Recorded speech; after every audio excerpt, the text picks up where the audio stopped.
অবশেষে রাজশাহী শহরে প্রবেশ করলাম। বাড়ি থেকে সেই ভোর ৬টায় বের হয়েছি। অবশেষে সূর্য মামার সঙ্গে সঙ্গে আমরাও পৌঁছে গেছি। আমরা যে আসছি আমাদের সঙ্গে সঙ্গে সূর্য মামা উঠে গেছে। চারিদিকে যে পরিষ্কার হওয়া শুরু করেছে, ২-১টা গাড়ি চলছে।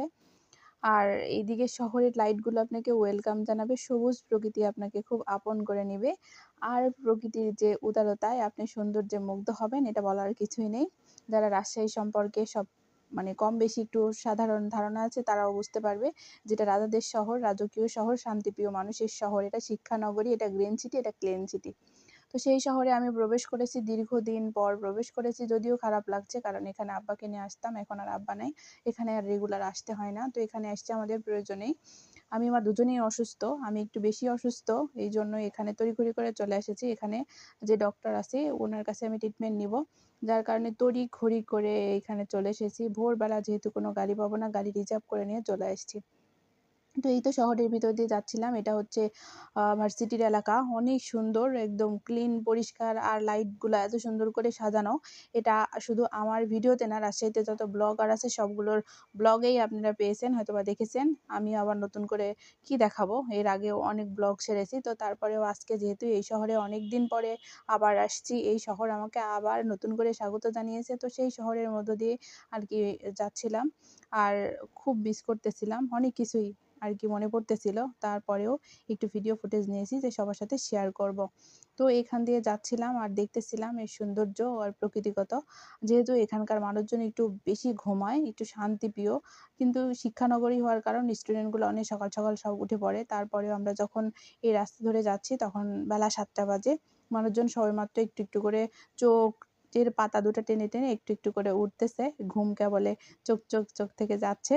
তো এই যে আমরা এখানে লক্ষ্মীপুরের মোড়ে স্যারের সিটি ডায়াগনস্টিকে পৌঁছে গেছি। স্যার আমেরিকায় থাকে, মাসে একবার আসে, ১ সপ্তাহ রুগী দেখে আবার স্যার আমেরিকা চলে যায়। তো এখানে পৌঁছে গেছি। এখানে আসার পরেও দেখে একদম ফাঁকা। হয়তো ওপরে যেসব অপারেশন ইউনিটগুলো আছে সেসব জায়গাতে রুগী আছে, কিন্তু স্যারের চেম্বারের সামনে একদম ফাঁকা। একটা গাড়ি শুধু এসেছে আর ২-১টা গাড়ি আসতেছে। এই যে সিএনজিগুলা সব রিজার্ভ করে নিয়ে রুগী নিয়ে সব চলে আসে। তো ১টা-২টা গাড়ি চলতেছে, যেহেতু মেডিকেল এরিয়া, এখানে অনেকগুলো মেডিকেল, এখানে পপুলার ডায়াগনস্টিক সেন্টার, অনেকগুলো প্রতিষ্ঠান এখানে। তো যাই হোক, আমরা ফার্স্ট হয়তোবা, আর আমাদের আগে তেমন কোনো রুগী আসে নাই। তো এখানে আসার পরে খুব ক্লান্ত লাগতেছিল গাড়ি থেকে নামার পরে। তো ভাবলাম মা মেয়ে আর যেহেতু গাড়ির ভাইয়া আসছে, সবাই মিলে একটু চা খাওয়া যাক। চা খাওয়া গেলে মনটাও ঠিক হবে, শরীরটাও একটু সতেজ হয়ে আসবে।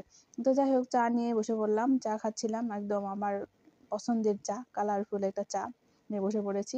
সাথে একটু হালকা বিস্কিট, একটু কেক, রুটি এগুলো নিয়ে বসে পড়েছি।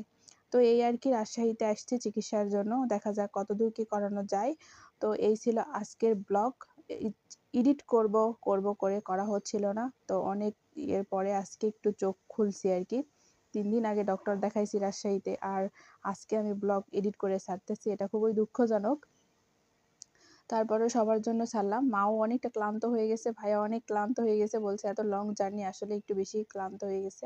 আমারও খুব খারাপ লাগতেছে। এখনো আমি ঠিক হইনি, এখনো ঘুম ভাব আছে। কারণ একদিনে স্যার যেহেতু দেশের বাইরে চলে যাবে, অনেকগুলো ট্রিটমেন্ট একদিনে নিতে হয়েছে। ক্যালসিয়াম ইনজেকশন, জয়েন্টের ইনজেকশন, অনেকগুলো পেইন কিলার একদিনে নিতে হয়েছে।